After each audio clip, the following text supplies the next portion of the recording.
Et donc, en fait, corriger, conseiller, c'est littéralement mon métier. Donc, j'ai lu pas mal de lettres de motivation et de CV au cours des dernières années. Et j'ai accompagné pas mal d'étudiants, justement, à réussir à avoir des masters. Donc, aujourd'hui, je vais vous donner avec Augustin tous les conseils, tous les petits tips que j'estime essentiels pour vous aider à obtenir, justement, le master que vous voulez. Et comme le disait tout à l'heure Augustin, ça sera aussi hyper utile pour les stages. Donc, prenez bien des notes. On va voir Rémi qui va arriver, vous le connaissez, il est avocat, il est enseignant sur les réseaux sociaux et c'est le sujet des masters est un sujet qui l'intéresse particulièrement. Donc, il va nous rejoindre d'une minute à l'autre, enfin plus tard. Alors, est-ce que vous rencontrez des difficultés dans vos candidatures en master? Là, je vous laisse nous dire à droite oui, non. Ça nous permettra un petit peu de jauger le nombre de personnes qui sont en galère, même si je suppose que si vous êtes là, c'est parce que vous avez plein de questions et vous inquiétez pas, on va essayer d'y répondre un maximum. En tout cas, de vous donner des erreurs à ne pas faire et trois conseils pour être précis, c'était le titre du webinaire, 3 conseils qui vous permettront de vous différencier de la masse et d'obtenir, j'espère, en tout cas on se bat pour ça, cette place dans un des masters. Alors, pourquoi on fait ce webinaire aujourd'hui? En fait, comme vous avez pu le voir, on avait aussi posé la question sur les réseaux sociaux et on a reçu beaucoup de DM, de mails et vous êtes 82% à nous avoir dit que vous rencontrez des difficultés dans vos candidatures en master. Et aujourd'hui, on a envie d'être là justement pour vous aider, pour vous accompagner, en vous donnant nos meilleurs conseils d'après nos expertises respectives, notre connaissance du monde universitaire et tout le temps qu'on a déjà pu passer sur vos CV et vos lettres de motivation. Je rappelle une dernière fois que ces conseils sont vraiment utiles pour le marché du travail, les stages, les emplois, etc. Et dans ce cadre-là, on va commencer par...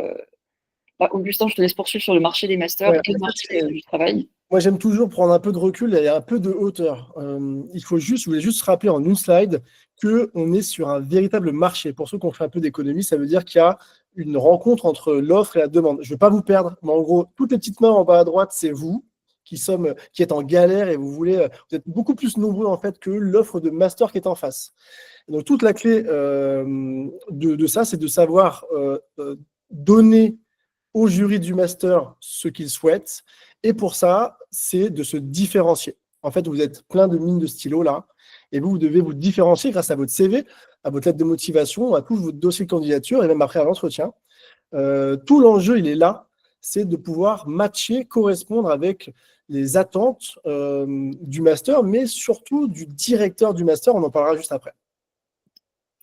Donc, au programme du webinaire, avant de commencer sur les conseils, on va vous donner 3 erreurs qu'il faut absolument arrêter de faire. On s'est basé sur ce qu'on a déjà vu et sur ce qu'on a pu échanger avec les enseignants et les jurys. Ensuite, on vous présentera 3 conseils qui sont méconnus. Donc, c'est pour ça que vous êtes là aujourd'hui pour décrocher votre place. On aura un moment d'échange à la fin avec Rémi. On vous laissera aussi poser vos questions. On essaiera vraiment de répondre à tout et le plus précisément possible. Et surtout, il y aura plusieurs petites surprises au cours de la présentation. Donc, on vous invite à être très attentif et à bien rester jusqu'à la fin. Il y a déjà quelques questions, Amandine. Comment avoir une candidature tape à l'œil quand on a un mauvais dossier? Et bien là, il faut faire appel à la psychologie et un petit peu au marketing. On en parlera juste après, justement. D'ailleurs, un mauvais dossier, qu'est-ce que c'est? Ça dépend de plein de trucs. Ce qu'il faut, c'est un peu le maquiller, on connaît. Ça peut très bien se faire, évidemment, sur des critères objectifs que sont les notes. Un 8 reste moins bon qu'un 12 ou qu'un 15. Néanmoins, on verra après, les directeurs de master et directrices, évidemment, ne cherchent pas que ça, pas que les notes. Et c'est là où vous avez une chance, peu importe votre dossier, pour vous différencier et réussir à avoir une place. Et continuez à poser vos questions, elles sont hyper intéressantes. Et on prend... Ouais. Et puis dites-nous aussi, vous en êtes où à peu près dans vos candidatures? Est-ce que vous n'êtes pas mûr, vous n'avez pas trop commencé?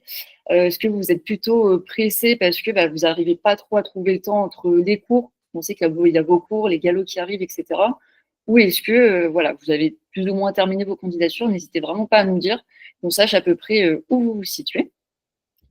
Et Augustin, est-ce que tu veux nous apporter un petit peu de good vibes pour essayer de rassurer quand même les étudiants? Ouais, je reviens juste avant parce qu'on voit qu'il y a du pressé. Il y en a qui n'ont pas encore commencé les galops. On va essayer de voir où est-ce que vous en êtes pour éventuellement changer le cours de notre webinaire. Je viens de faire à peine ma liste définitive. Merci Kaira. Pas mûr et pressé. Frais, heureusement. Presque frais, pas mûr. Alvina qui dit qu'elle est frais. Eh bien oui, c'est les galops, évidemment. C'est un peu la course. Là, franchement, les L3, enfin, je sais pas. Alors d'ailleurs, petite question, est-ce qu'il n'y a que des L3 ce soir? Ou est-ce qu'il y a aussi des gens qui anticipent, des L1, des L2, ou peut-être des Master 1, qui sont là aussi pour repostuler L3, L3, Nathalie et Louise. Ok, pas mal de L3, c'est évidemment normal. L2, c'est bien, Alexandra, c'est bien, il faut anticiper un maximum. Bravo, Lise. Ok, on avance. Et si je me retrouve sans rien? Alors, je voulais absolument qu'on fasse un mini point sur le sujet. Les amis, les pépins, comme on vous appelle, si jamais vous n'avez rien, ce qui peut arriver, c'est pas la fin du monde. Évidemment, vous avez galéré, vous avez cravaché pour candidater, avoir votre licence, et c'est bien normal de bien mériter un master. Et d'ailleurs, Rémi nous parlera tout à l'heure des astuces, et non pas des astuces, mais carrément aller voir le juge pour lui dire, pour dire à l'État de vous filer un master. Il y a une voie juridique sur ce point-là.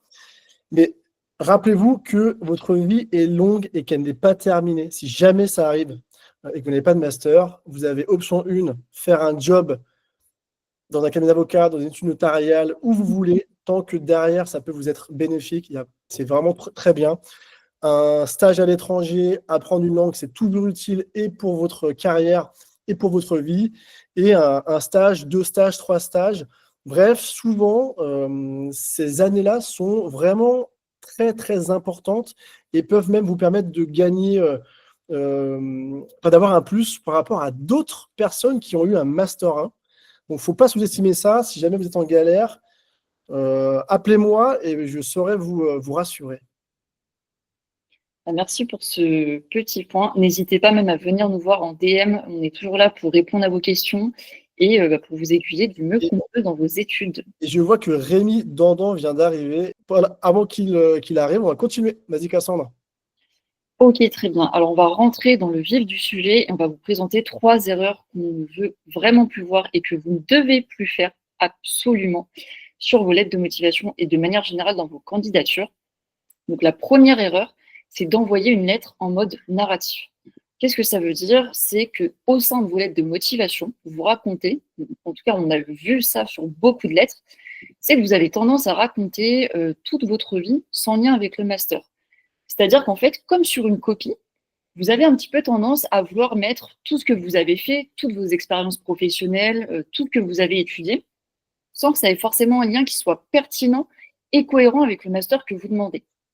Ça, c'est vraiment une erreur qu'il faut bannir et qu'on ne veut plus voir sur vos lettres de motivation. Ce qu'il faut faire, c'est utiliser la méthode projection. En fait, ça consiste à dire chaque argument de votre lettre de motivation doit répondre à une seule question. En quoi cela prouve que je suis fait, que je réussirai dans ce master?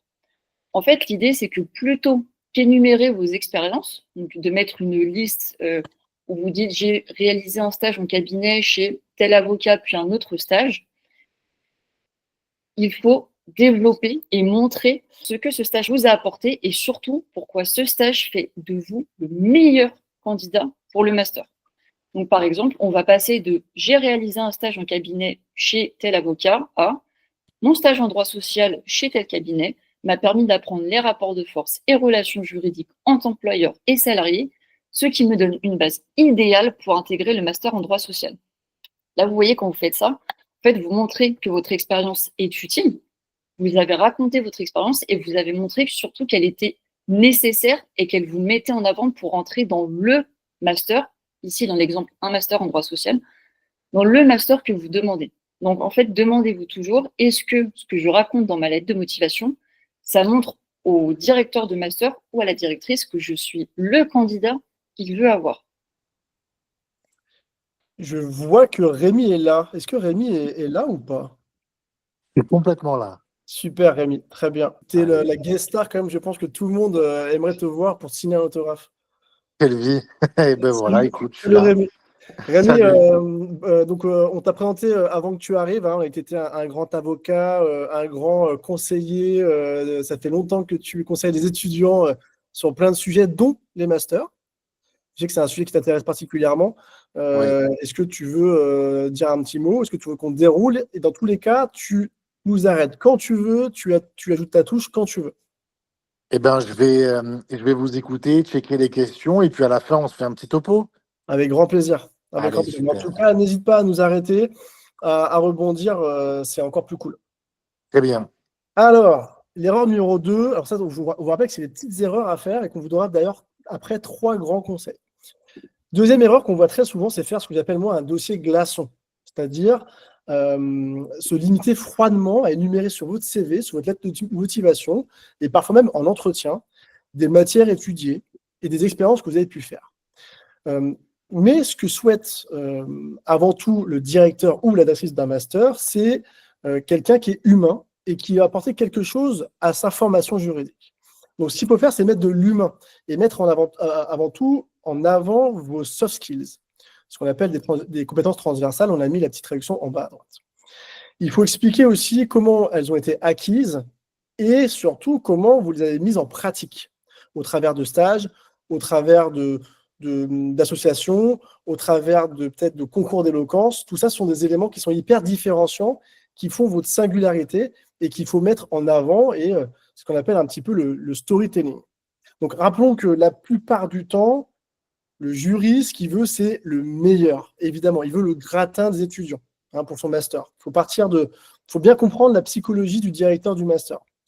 Au mieux, il cherche à recruter des profils excellents, évidemment, des profils rigoureux, des profils surmotivés, qui ont un projet professionnel bien défini, ça vous l'entendez toujours, et qui savent pourquoi ils veulent intégrer ce master et son master.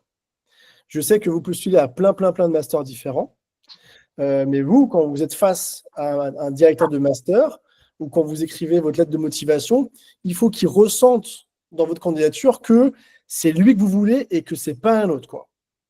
C'est hyper important. Évidemment, il veut des étudiants sympathiques, confiants et qui sauront représenter leur master en société.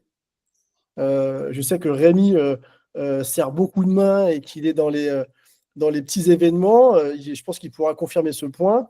Mais vous êtes en quelque sorte des ambassadeurs de son master. Et donc, du coup, il va essayer de trouver chez vous quelques soft skills et quelques éléments qui feront de vous un super candidat pour ce master-là. En fait, ils ne veulent pas que des notes. Voilà.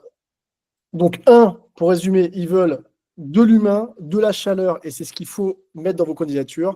Et 2, il faut romancer votre profil grâce aux soft skills.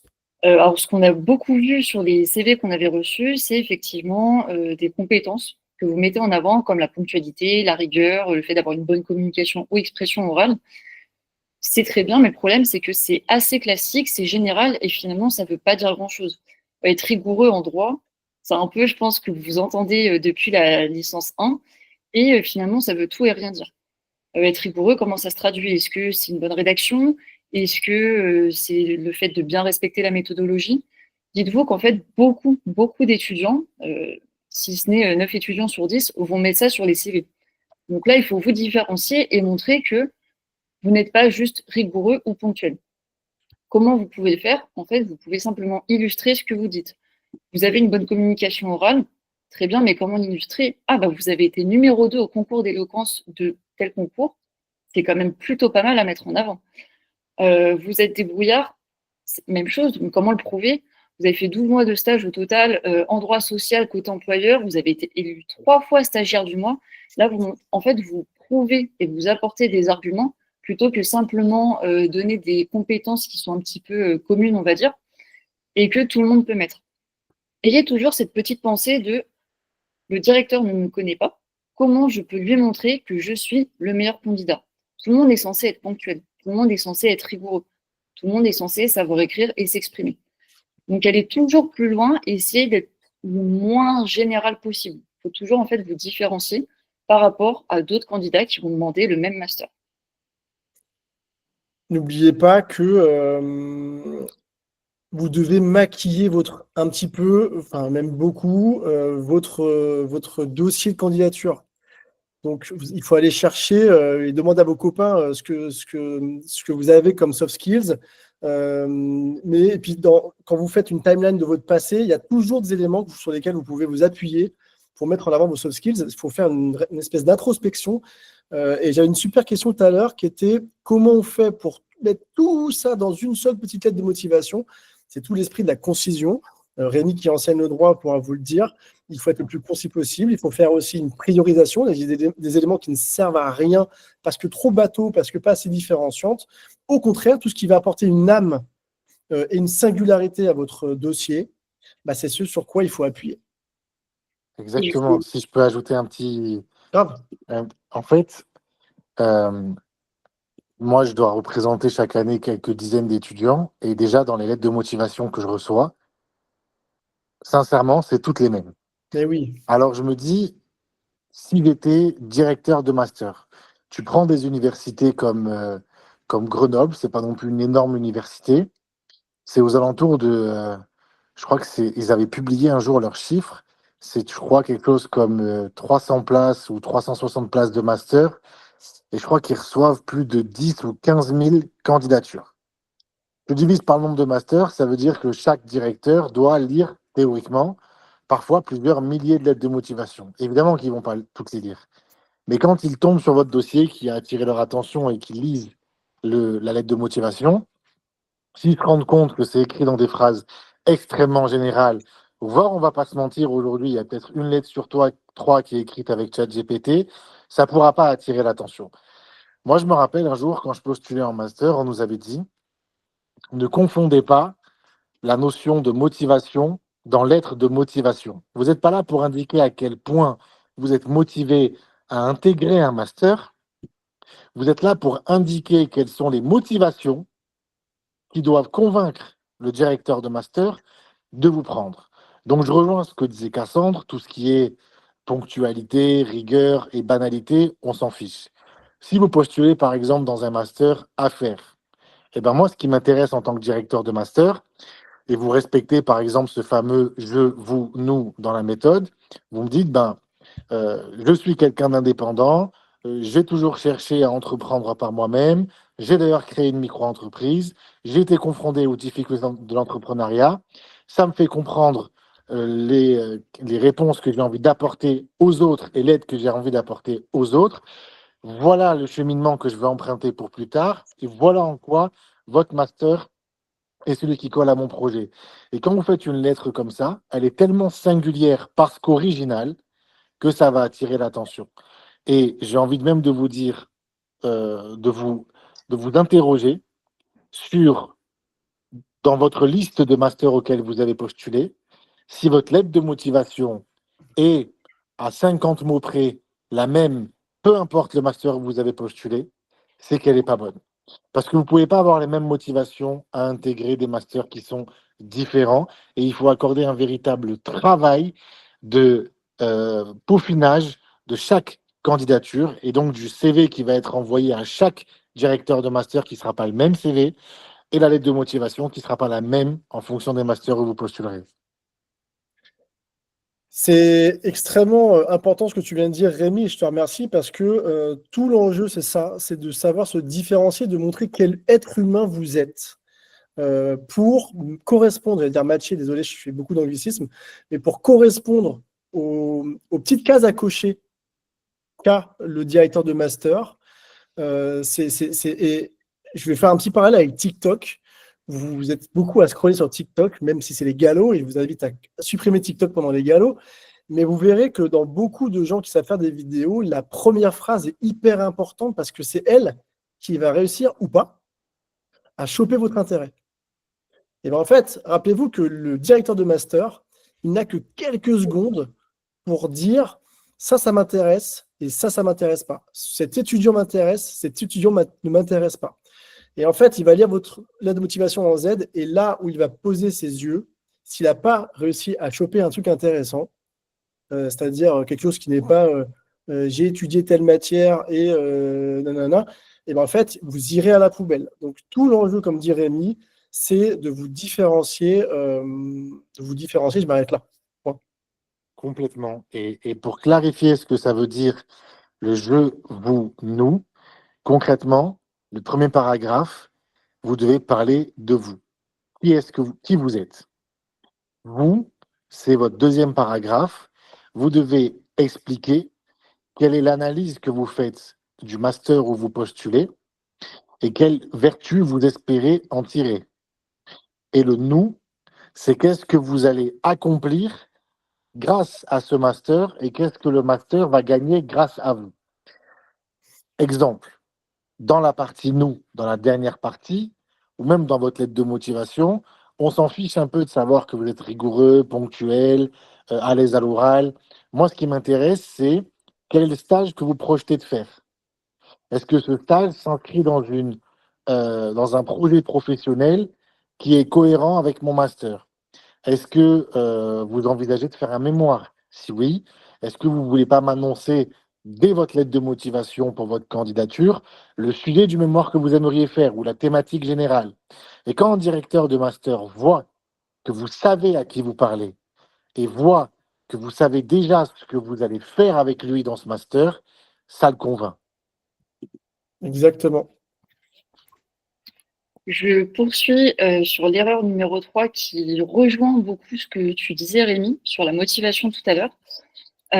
C'est le fait la troisième erreur donc on voit beaucoup, c'est de ne pas prouver ou justifier votre réelle motivation. En fait, l'erreur classique, c'est de dire que vous êtes passionné par le droit sans preuve concrète. Il faut vous dire que c'est ce que la plupart des étudiants vont mettre. C'est ce qu'il va y avoir dans la plupart des lettres de motivation. Et d'autre part, si vous êtes quand même arrivé jusqu'ici, donc pour ceux qui sont en L3, et si vous voulez continuer vos études dans le droit, c'est qu'a priori, vous aimez ce que vous faites. Donc, a fortiori, vous êtes passionné par le droit. Donc en fait, quand vous dites ça, vous ne sortez pas vraiment du lot et on ne comprend pas votre motivation pour intégrer le master.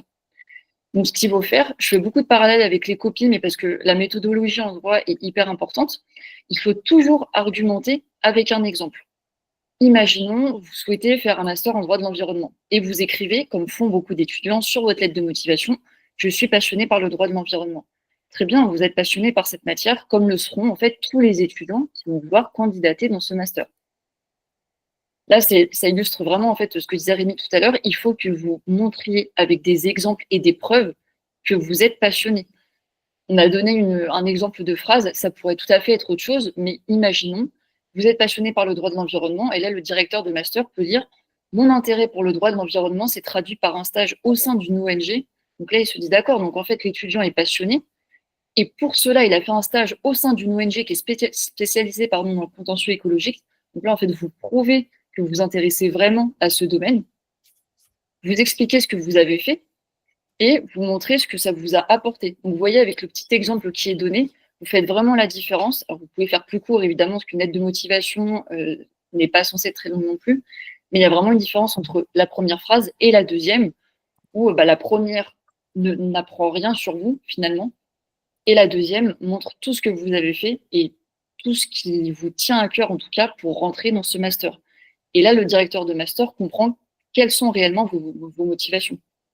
Donc, on sort un petit peu de ce côté bateau et vous n'êtes plus monsieur tout le monde. Vous êtes un candidat qui a attiré l'attention du directeur ou de la directrice de master. Je termine les erreurs puisqu'il faut vraiment qu'on avance avec un petit bonus. C'est quelque chose, je pense, qu'on vous dit très régulièrement, mais l'erreur ultime qu'il faut bannir, et ensuite je passerai au conseil, ce sont les fautes d'orthographe.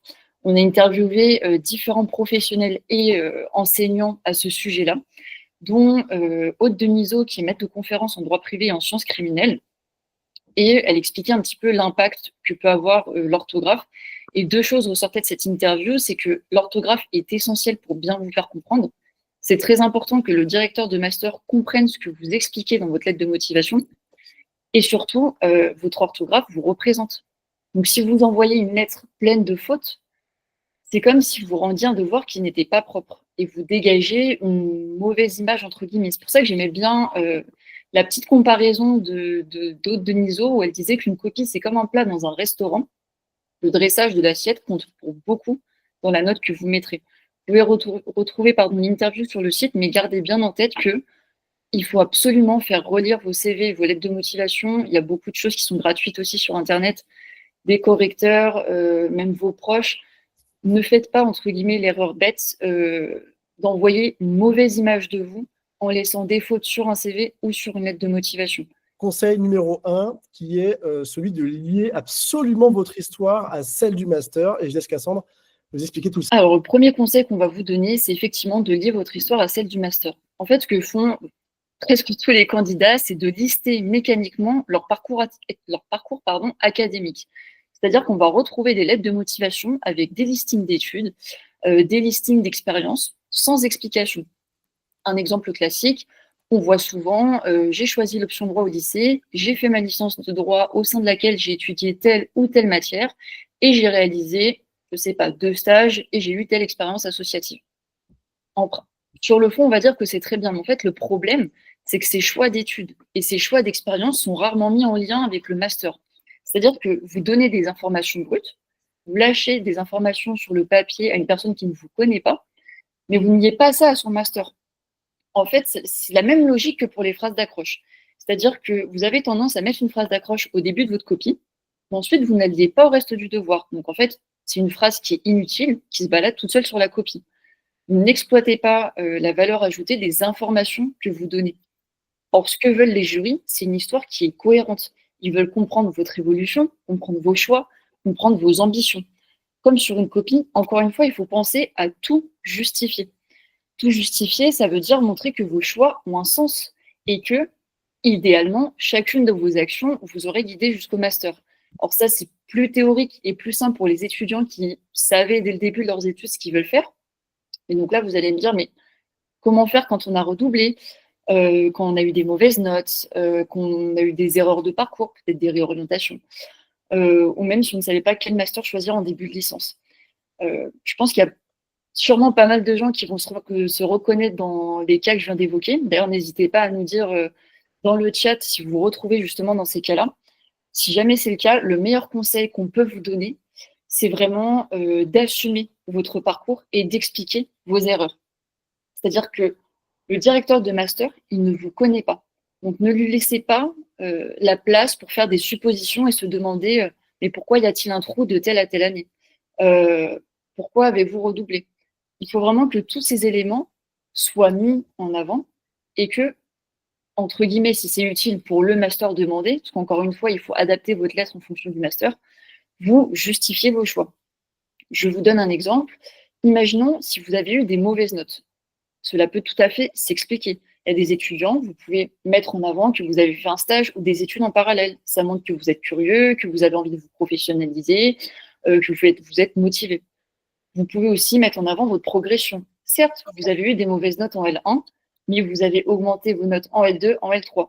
Là, vos mauvaises notes, elles sont même à mettre en avant parce que vous allez montrer que vous êtes parti d'un point A, que vous avez appris de vos erreurs et que vous avez progressé. Un directeur de master, ça l'intéresse d'avoir un étudiant qui apprend, qui progresse et qui progresse. Ça veut dire une progression encore supérieure dans le master. Pardon. Donc, gardez en tête que tout peut s'expliquer. C'est juste à vous de raconter votre histoire. D'ailleurs, mais là-dessus, ChatGPT, qui est tant décrié, peut aussi beaucoup vous aider. Vous qui vous posez beaucoup de questions et comment mettre en avant vos échecs, entre guillemets, éventuellement pas de stage, éventuellement de mauvaises notes, éventuellement, j'ai vu que quelqu'un avait redoublé son S5. En fait, tout peut se retourner à votre avantage dans un dossier. Donc là-dessus, il est plutôt bon d'un point de vue psychologique et marketing, parce qu'on fait aussi ce qu'on appelle du personal branding, c'est-à-dire comment on arrive à mettre en avant des choses qui ne sont pas forcément en notre faveur dans un premier temps, mais tout peut se justifier. Et encore une fois, on va essayer de maquiller un peu, d'arrondir les angles, de modifier un peu certains éléments. Le directeur ou la directrice ne va pas venir demander ou mener une enquête hyper poussée pour voir si vraiment vous avez fait 12 mois de stage et pas 11, quoi, hein. Donc on a le droit un petit peu d'arrondir les angles. Okay, et justement, je mettais une petite astuce en bas à droite dans le chat, je ne sais pas si vous l'avez lu, mais il vous reste quelques jours, quelques semaines, pour pas mentir, mais juste de vous inscrire à plein de formations juridiques en ligne, à faire un DU, à vous inscrire à un DU, à faire 2-3 trucs qui pourraient éventuellement pimper comme ça sur le tard, sur le fil du rasoir, votre dossier de candidature. Et pour rebondir et compléter sur ce point, pour chaque choix ou chaque erreur que vous avez fait, posez-vous ces 3 questions. pourquoi, qu'en avez-vous tiré et qu'avez-vous fait pour devenir meilleur. Et ça vous donnera quand même quelques éléments pour justement rédiger votre lettre de motivation. Je termine sur ce point, sur le comment faire des liens. Ça veut dire quoi? En gros, lier son histoire à celle du master. En fait, faire le lien entre votre histoire et celle du master, c'est donner un bout de votre histoire, votre parcours, montrer qu'elle est utile pour intégrer le master et expliquer comment vous pourriez intégrer l'histoire du master. On va vous donner l'exemple d'une étudiante qui avait beaucoup d'expérience associative, qui avait simplement mis une phrase « J'ai participé à telle et telle association ». En fait, c'est pas suffisant de dire ça. Donc, comment faire des liens? On donne son histoire. Elle a été engagée dans plusieurs associations. C'est super. Qu'a-t-elle appris? Elle a fortement amélioré son aisance orale et ses capacités d'écoute. C'est vraiment un point qui est très bien pour certains masters. Qu'est-ce qu'elle a pu faire? Elle a pu intervenir dans des lycées pour présenter les études supérieures ou encore échanger régulièrement en ligne avec des lycéens. Donc, vous voyez, déjà, on en apprend un peu plus sur ce qu'elle a fait, pourquoi ça peut être utile. Et la seconde partie, donc ça, c'est ce qu'il faut écrire dans un premier temps. Le deuxième temps, c'est montrer au directeur du master, voici ce que j'ai fait avant, ça me permettra de faire ça avec vous dans votre master. Là, si c'est une expérience associative, vous regardez s'il y a des associations dans le master. Là, en l'occurrence, ce serait intégrer l'association AMDAA. Et en fait, vous avez dit au directeur du master, voici mon expérience, c'était de l'associatif, voici ce que j'ai appris et voici pourquoi c'est utile pour vous parce que je pourrais mettre ça en place dans votre master. Et là, vous avez beaucoup personnalisé et vous avez montré que vous êtes un élément utile et qui sera pertinent, qui fera rayonner en fait le master. Et la même logique est applicable pour votre projet professionnel. C'est ce que disait Rémi tout à l'heure, c'est de montrer en fait que ce que vous dites et ce que vous mettez en avant, c'est cohérent avec le projet professionnel que vous avez. Que vous avez une idée de mémoire, est-ce que vous savez ce que vous voulez faire après potentiellement. C'est toujours le même schéma. Conseil numéro 2, on veut ici fabriquer ce qu'on appelle un dossier miroir. Alors, regardez bien à droite. Vous avez une demoiselle habillée d'une certaine façon et dans le miroir, son reflet renvoie quelque chose d'autre. Qu'est-ce qu'il faut comprendre par là? Il faut comprendre que le directeur ou la directrice de master, c'est un être humain et que pour sa formation juridique, il veut des étudiants particuliers. Certains vont privilégier beaucoup d'expériences professionnelles. D'autres vont vouloir absolument, pour certaines formations, un cursus bilingue.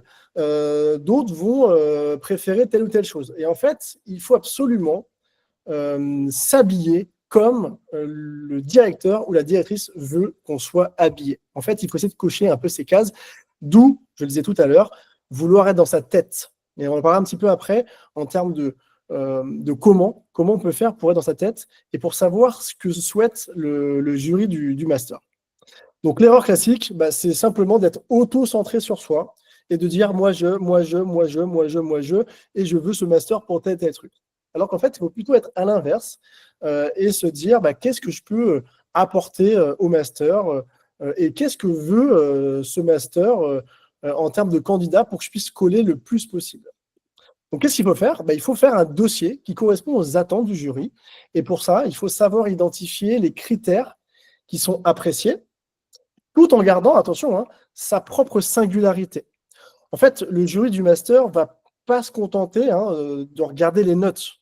Les notes, c'est évidemment la base, mais si vous avez des notes qui ne sont pas très élevées, vous pouvez quand même vous battre pour réussir à vous différencier. En fait, le jury va chercher un profil cohérent qui va correspondre à la vision du master et au débouché qu'il va promouvoir.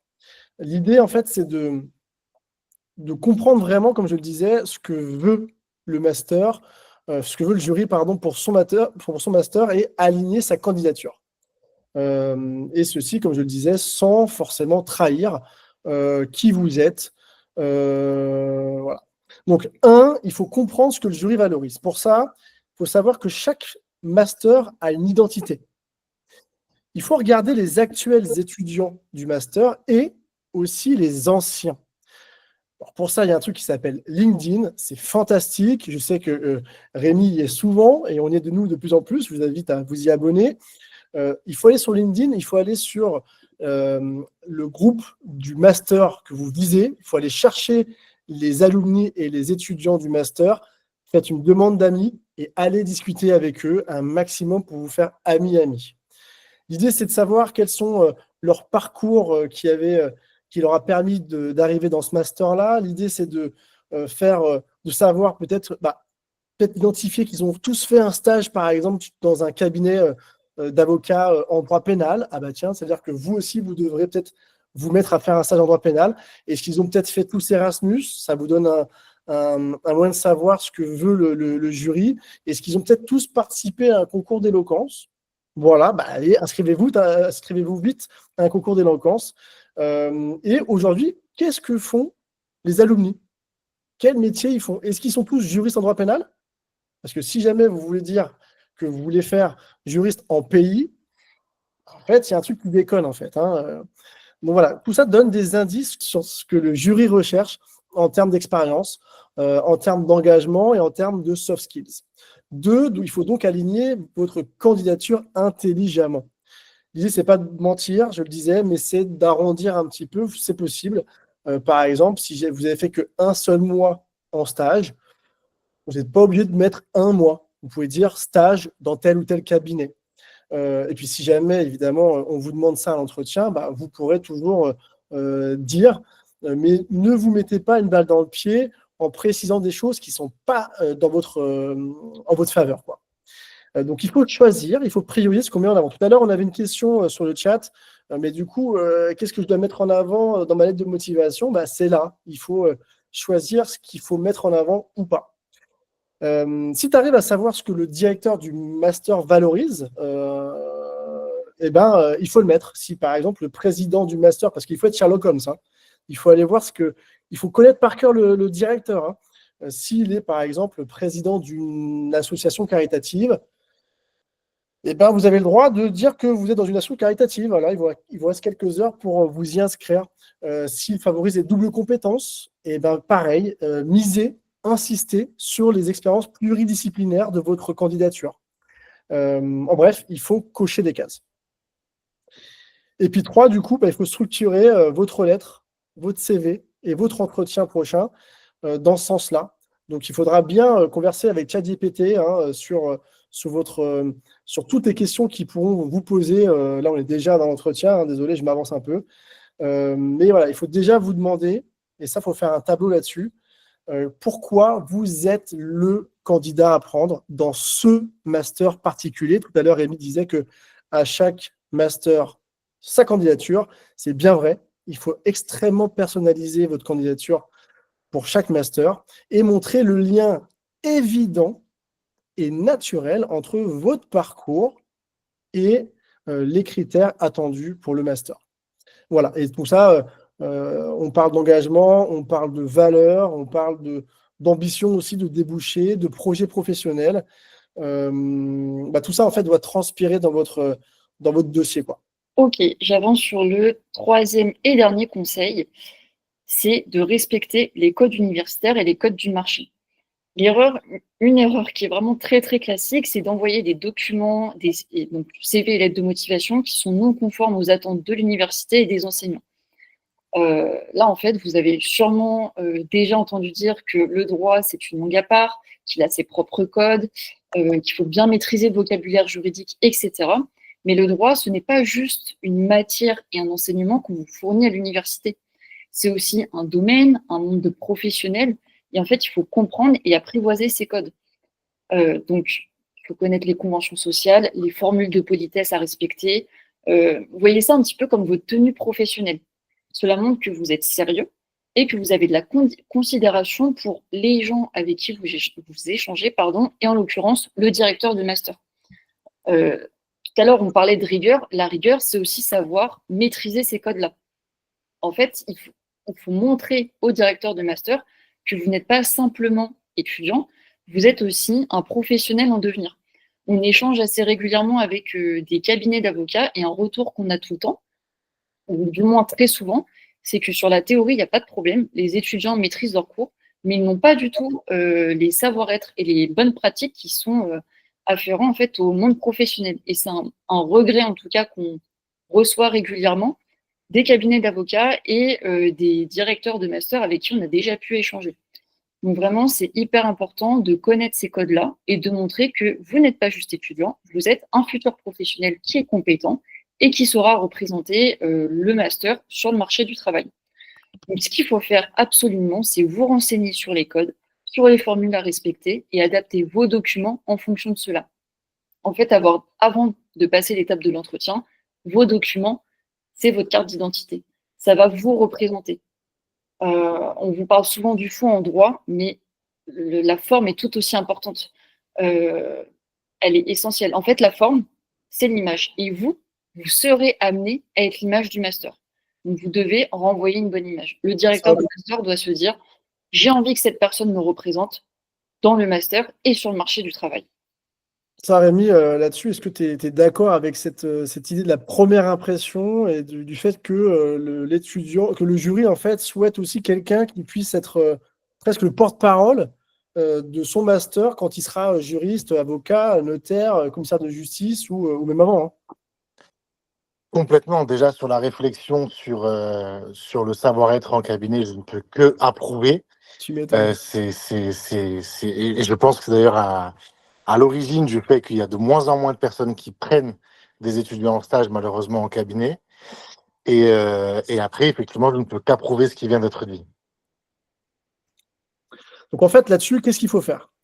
Il faut simplement, alors déjà tout est écrit dans le Packmaster, les amis, et là on va aller faire très court et vous pourrez avoir toutes les infos dans ce pack si besoin, ou alors même sans acheter le Packmaster, écrivez-nous en DM ou par email, on répond à toutes les questions. Un Packmaster, c'est si vous n'avez pas le temps d'échanger avec nous, mais sinon on vous répond le plus possible parce qu'on veut vraiment vous donner ce master.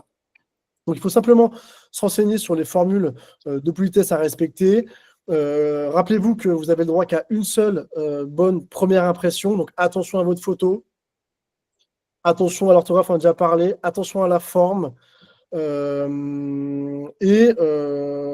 Sachez que, encore une fois, c'est ce qu'on disait, hein, on veut que, ce que veut secrètement le directeur, ce sont un peu des gens qui sauront être dans les codes qui sauront représenter le master en société. Ouais, donc pour terminer sur ça, comme tu disais tout à l'heure, Augustin, effectivement, on a mis tous les exemples de formules de politesse, etc. dans le Packmaster, mais n'hésitez pas à venir nous poser des questions. Et pour conclure sur ce que tu disais, pensez au fait qu'il faut montrer donc pourquoi vous devez intégrer le master, mais aussi pourquoi vous serez un bon candidat pour le futur, on va dire, sur le marché du travail. Donc pensez avant, pensez après. Et c'est avec, on va dire, ces doubles arguments que vous pourrez montrer que vous êtes le meilleur candidat et que vous arriverez à convaincre le directeur du master.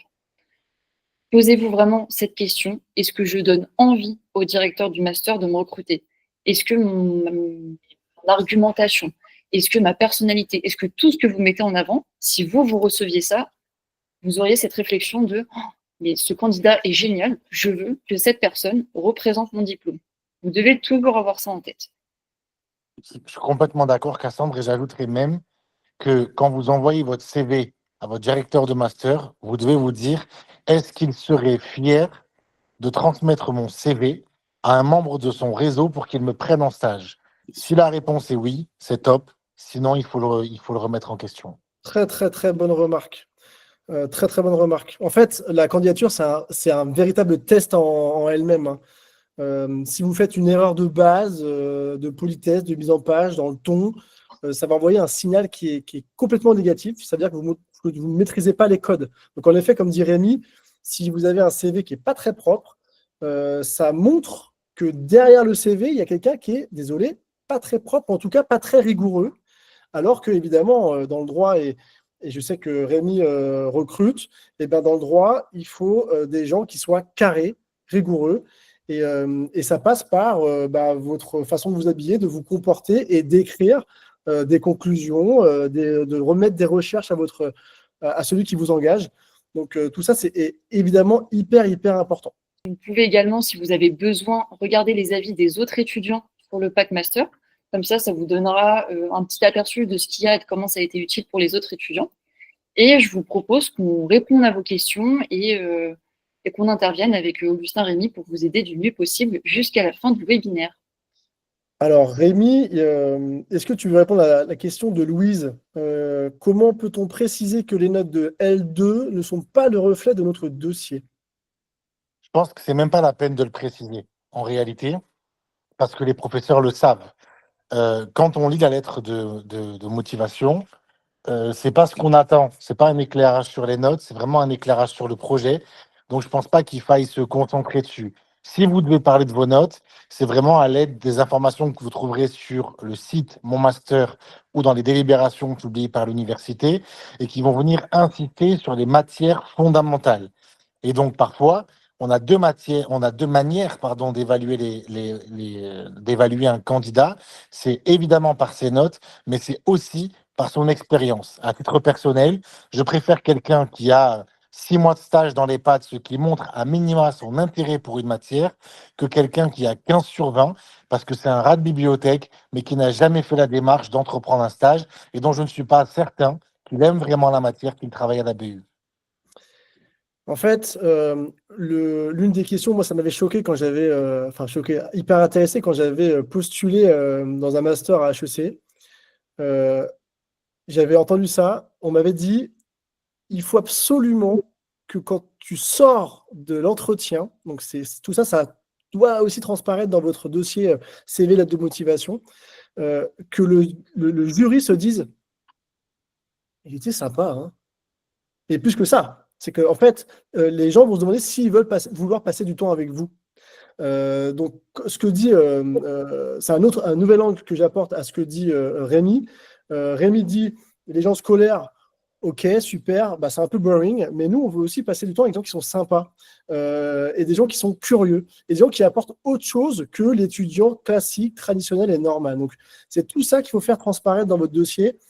C'est toute votre humanité, votre empathie, toutes vos compétences transversales. Donc voilà, mettez en avant ça au maximum.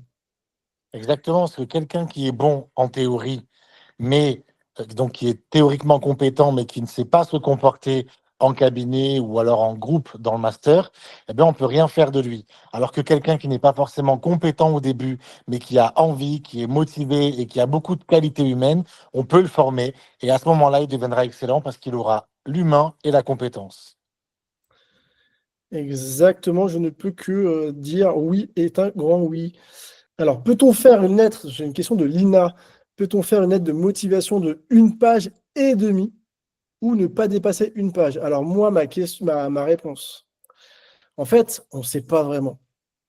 En fait, il y a la théorie et il y a la pratique. En théorie, a priori, il faut faire tout ça en 1 page. Ça permet au directeur de master de faire son petit Z, sa petite lecture en Z et de voir que tu sais respecter les codes. Maintenant, les gens que tu as en face de toi qui sont les jurys, ce sont des êtres humains, quoi. Ils sont pour et contre les différentes règles. Donc tu peux tomber sur quelqu'un qui va dire, bah, en fait, moi, quelqu'un qui m'envoie 3 pages, waouh, c'est génial, c'est quelqu'un qui est hyper investi. Et à côté de lui, dans le master d'à côté à Assas, Monsieur Dupont qui va dire, oh là là, respecte même pas les codes, celle-là. Donc, je ne sais pas ce qu'en pense Rémi, mais j'ai quand même envie de te dire à 80%, essaye de respecter les codes parce que c'est vraiment prendre un pari que de les casser, quoi. Je suis complètement d'accord. Je pense que ça fait partie des consignes et donc il faut s'y soumettre. Et derrière, si vous avez plus de choses à dire, eh ben, vous aurez l'entretien pour en profiter. Mais je ne pense pas qu'il faille dépasser de ça. Et surtout, encore une fois, n'oubliez pas, ils reçoivent des milliers de candidatures. Donc, si vous rajoutez une demi-page, multiplié par 1 millier de candidatures, c'est 500 pages de plus. Ils ne les liront jamais. Kaira qui nous demande, est-il vrai que les lettres de recommandation sont mal vues auprès des universités parisiennes pour rupture d'égalité des chances? Je ne savais pas que les lettres étaient mal vues par les facs parisiennes. J'en ai pas entendu parler. Est-ce que toi, Rémi ou Cassandre, Non, ça vous parle? non, jamais. Les lettres de recommandation, moi, je trouve que c'est fantastique. Et je ne sais pas si vous avez vu ou lu mon email il y a quelques jours. J'ai une petite astuce que je peux vous donner là sur la fin de ce webinaire avant de raccrocher. C'est ce que j'ai fait aussi plusieurs fois pour choper des stages. Quand je voulais avoir des lettres de recommandation qui sont en fait des tampons qui vous crédibilisent parce que ce sont des tiers de confiance, un prof, un maître de stage, un employeur ou je ne sais qui. C'est vraiment des choses qui vous crédibilisent, hein. C'est un peu le label rouge du poulet ou le happy at work des entreprises. C'est des tampons qui sont essentiels selon moi. La petite astuce pour obtenir un max de lettres, c'est de les écrire vous-même. À votre avis, qu'est-ce qui est le mieux entre bonjour, monsieur Dupont, voilà, je suis un peu gêné, mais j'aimerais postuler dans tel master. Et donc, du coup, est-ce que vous pourriez éventuellement m'écrire une lettre de recommandation alors, moi, je suis monsieur Dupont. Déjà, je suis en mode, waouh, j'ai pas le temps, je suis chef d'entreprise. Comment j'écris ça? Horrible. La meilleure astuce que je peux vous donner, c'est ce que j'ai fait, ça a fonctionné. C'est bonjour, monsieur Dupont, je postule dans tel master. Il me faut une lettre de recommandation. Je caricature. Je vous ai fait gagner du temps, j'ai préécrit la lettre. Vous avez deux options, soit vous la signez et tout le monde est content, soit vous pouvez changer 2-3 trucs et tout le monde est content. En gros, vous avez vraiment facilité la tâche de la personne à qui vous demandez et tout le monde est gagnant, quoi. Je ne sais pas si Rémi est d'accord avec ça. En tout cas, pour moi, ça a fonctionné. Si, complètement, c'est une bonne idée. Au moins, on est certain que s'il doit modifier quelque chose, c'est uniquement les qualités qu'il a appréciées chez vous. Mais en revanche, sur tout le formalisme de base, à savoir qui vous êtes, la période de stage, etc., au moins, c'est déjà fait. Il va y passer 10 minutes maximum. C'est très bien. Mara nous pose une question que j'adore, c'est est-ce qu'on doit choisir un master en fonction de son employabilité ou en fonction de ce qu'on aime? Alors pourquoi j'adore? Parce que c'est une question qui est éminemment philosophique et sur laquelle on pourrait débattre pendant des heures. Et chaque personne répondra différemment. Je me rappelle d'un salon sur lequel j'étais au mois de septembre dernier, où j'avais en face de moi Ninon, si je me souviens bien, qui ne parlait que d'argent et que du fait que dans telle spécialité, tel secteur, ça recrutait. Et en fait, il y a deux façons de répondre à la chose. Soit vous vous dites, bah, en effet, ce secteur-là, ce master-là, en gros, ça recrute et j'aurai plus de chances d'avoir un job. Attention, parce qu'en fait, il faut aussi aimer ce secteur et aimer ce job. Ou profil numéro 2, bah, en fait, peu importe si ça emploie, moi, ce que je veux faire, c'est ce qui va me passionner. Et donc, du coup, parce que ça me passionne, je saurai rebondir si jamais ça emploie un peu moins. Moi, je suis plutôt profil numéro 2, sans oublier, avec intelligence, que bah, y a quand même certains secteurs je vous fais un peu une langue de Normand, là, parce qu'on est sur un entre-deux. Il ne faut pas être bête. Il faut évidemment aller vers des métiers qui emploient un peu plus, des secteurs qui emploient. Néanmoins, les amis, on n'a qu'une vie, hein. Faites des choses qui vous plaisent. C'est comme ça que vous pourrez être curieux et être des gros mangeurs de connaissances et que vous pourrez progresser. Tout à l'heure, Rémi disait, il parlait de progression dans un cabinet d'avocat. En fait, si vous aimez ce que vous faites, vous serez forcément meilleur, vous serez plus passionné, vous serez abonné à des newsletters thématisés, vous connaîtrez un maximum de monde dans ce secteur-là, et donc vous saurez rebondir. Donc moi, ma réponse à moi, et après je laisserai répondre Rémi, c'est d'aller dans un master que tu aimes, dans un secteur que tu aimes. Si besoin, tu pourras toujours bifurquer ci et là, et j'en suis la meilleure preuve. Je suis complètement d'accord. Pour moi, il faut aller vers des masters de passion, si je puis dire. Après, ça va aussi dépendre de quel emploi vous cherchez demain. Si vous voulez bosser dans une boîte, une administration, là, effectivement, il faut aller vers là où ça recrute. Mais en revanche, si vous comptez vous mettre à votre compte, le fait d'aller vers quelque chose de passion, où il n'y a pas beaucoup de monde, eh bien, c'est créer sa propre niche. Et justement, niche va être synonyme de rentabilité. Donc, vous allez pouvoir vous éclater et en plus, bien vivre de votre métier parce que vous aurez été les seuls à y croire et à aimer. Cassandre, est-ce que tu veux rebondir? J'ajouterais simplement que ce qu'on fait, notre métier, c'est une partie très importante dans notre vie. Et je pense que tout le temps qu'on y consacre est trop important pour que ce soit quelque chose qu'on n'aime pas. Et que de toute façon, quand on pratique une profession qui ne nous plaît pas, il y a un moment donné ou un autre, on est humain, nous ne sommes pas des robots. Ce n'est que mon avis personnel, hein, mais on ne pourra pas exercer à terme dans cette profession. Donc je pense que évidemment, il faut faire des choix réfléchis, comme tu le disais, Augustin, mais il faut quand même tenir compte de ce qu'on aime et dans la mesure du possible, se dire qu'on va y consacrer un certain nombre d'années, donc il est quand même préférable de faire quelque chose qui vous plaît, qui vous passionne et dans lequel vous avez vraiment en fait envie de devenir la meilleure version de vous-même. Lina qui me dit qu'elle a parlé de Pamplemousse et de nous à sa prof de droit, bah merci, et qu'elle nous a écrit. Alors, on converse tout le temps avec pas mal d'enseignants dans toute la France. Donc, si jamais j'ai pas répondu, je suis désolé. Peut-être qu'il faut qu'elle me relance par email et on lui répondra avec plaisir. Les amis, on est sur la fin. Moi, j'aimerais juste poser une petite question d'ouverture à Rémi.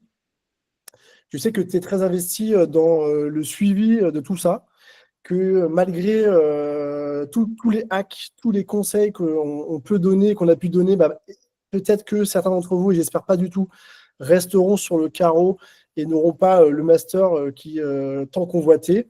Je crois que toi, tu es avocat et tu connais un peu, même très bien les recours éventuellement qu'on peut avoir si jamais on n'a pas de master. Complètement, oui, effectivement. Donc déjà, si malheureusement vous n'avez pas d'admission, vous avez déjà la phase complémentaire. Donc ça, c'est une première chose à faire. Mais si vraiment à la fin de l'été, vous n'avez toujours aucune admission, vous avez toujours la possibilité d'exercer ce qu'on appelle le droit à la poursuite d'études, c'est-à-dire la possibilité de saisir le recteur via la plateforme Mon Master. Et celui-ci est dans l'obligation de mettre en œuvre tout ce qui est en son pouvoir pour vous trouver au minimum 3 admissions, c'est-à-dire 3 propositions concrètes de master. Alors, vous l'avez entendu dans ce que je vous ai dit, il y a une obligation de faire tout ce qui est en son pouvoir, et donc c'est une obligation de moyens. Et donc tout le contentieux, lorsqu'il y a une nécessité d'aller jusqu'au tribunal, consiste à démontrer que le recteur n'a pas fait suffisamment son boulot pour vous proposer une place en master. Et je rejoins ce que vous disiez tout à l'heure, évidemment, lorsque je suis arrivé dans votre webinaire. Si malheureusement vous n'avez pas d'admission, eh bien, il y a énormément de choses que vous pouvez quand même faire, même sans master, des métiers qui sont extrêmement intéressants dans le droit ou ailleurs et qui vous passionneront tout autant. Donc, battez-vous jusqu'au bout pour avoir votre place en master grâce au droit à la poursuite d'études, grâce éventuellement à un recours. Mais en revanche, si ça ne prospère pas, ne baissez pas les bras et ne pensez pas que votre vie professionnelle sera triste. Au contraire, il sera toujours temps de la dessiner à votre effigie. Merci Rémi. Pour conclure, sachez que je pense qu'il y a eu pas mal de oui, donc on va essayer de mettre cette présentation quelque part et cet enregistrement éventuellement sur YouTube ou peut-être la shorter pour les réseaux, on va voir. Pour conclure, si jamais vous n'avez pas de master, comme le dit Rémi, ce n'est pas un échec. Je sais que ça fait mal au moral, mais dans chaque échec, on va dire, il y a une véritable opportunité de faire différemment et de faire mieux que les autres et de trouver votre voie, que ce soit des stages, de l'étranger, des jobs. Je vous garantis qu'on apprend dans la plupart des cas beaucoup plus sur le terrain que sur les bancs de la fac. Donc, si jamais vous commencez à péter un cas parce que vous n'avez pas de master, s'il vous plaît, appelez-moi. On fera des trucs ensemble si vous voulez, mais vous trouverez, vous vous inquiétez pas, on se rappelle dans 1 an et vous direz, mais bien sûr, vous avez raison, j'ai appris tellement de trucs que vous aurez un dossier encore plus béton et que vous en deviendrez incontournable. Donc, ne perdez pas votre morale si ça arrivait. Merci Rémi, merci beaucoup d'avoir, on était très honorés de t'avoir ce soir. Merci à tous d'avoir été là aujourd'hui sur ce webinaire. On espère sincèrement que vous aurez le master de vos rêves et sinon, dans tous les cas, vous aurez quelque chose qui permettra de vous épanouir dans la voie du droit. Merci Rémi. Merci à toi pour l'invitation. Et puis à très bientôt, j'espère. Et pour les Lyonnais, à samedi, si vous venez à la Juris Day, il y aura plein de masters d'ailleurs qui seront là pour se présenter à vous. Merci Rémi, merci Cassandre. Et on se donne rendez-vous sur le site pamplemousse-magazine.co. Et n'hésitez pas toujours à liker nos posts et à échanger des petits mots avec nous et à poser toutes vos questions. Merci à tous et à bientôt pour de nouvelles aventures. Excellente soirée. Bonne soirée.